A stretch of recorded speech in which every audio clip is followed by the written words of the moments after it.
बिस्मिल्लाहिर्रहमानिर्रहीम अस्सलाम वालेकुम। काशकार भाइयों, आज की जो वीडियो है ये बहुत ही ज़्यादा मालूमाती होने वाली है, तो इस वीडियो को आप एंड तक ज़रूर देखिएगा। तो बात करते हैं कि तिल की फसल के अंदर जो तमाम किस्म की जड़ी बूटियों को कंट्रोल करने के लिए आज मैं एक बेहतरीन फार्मूला बताने वाला हूँ।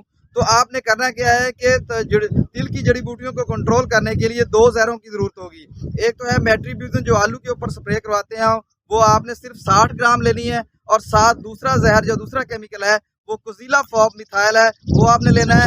वो 500 ml यानी कि काम वाला जहर 500 ml चाहिए आपको, और सिर्फ 60 ग्राम मेट्रीब्यूजन, इन दोनों का मिक्सचर बनाकर आप तिल की फसल के ऊपर स्प्रे करेंगे तो तमाम किस्म की जड़ी बूटियां आपकी फसल से कंट्रोल हो जाएंगी।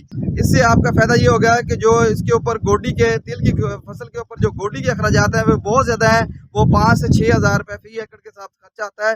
लेकिन इसका जो खर्चा है वो बिल्कुल ही मुनासिब है, यानी कि 2000 फी एकड़ के हिसाब से आपका जो खर्चा आएगा, यानी कि आपकी फसल से जड़ी बूटियां ज़बरदस्त तरीके से कंट्रोल हो जाएंगी। तो इस तरह की मजीद इन्फॉर्मेटिव वीडियो देखने के लिए किसान दोस्त टेक्नोलॉजी यूट्यूब चैनल को सब्सक्राइब करें, लाइक करें, शेयर करें और बेल के बटन को प्रेस कर लें, ताकि इस तरह की मजीद इन्फॉर्मेटिव वीडियो का नोटिफिकेशन आपको बर वक्त मिल सके।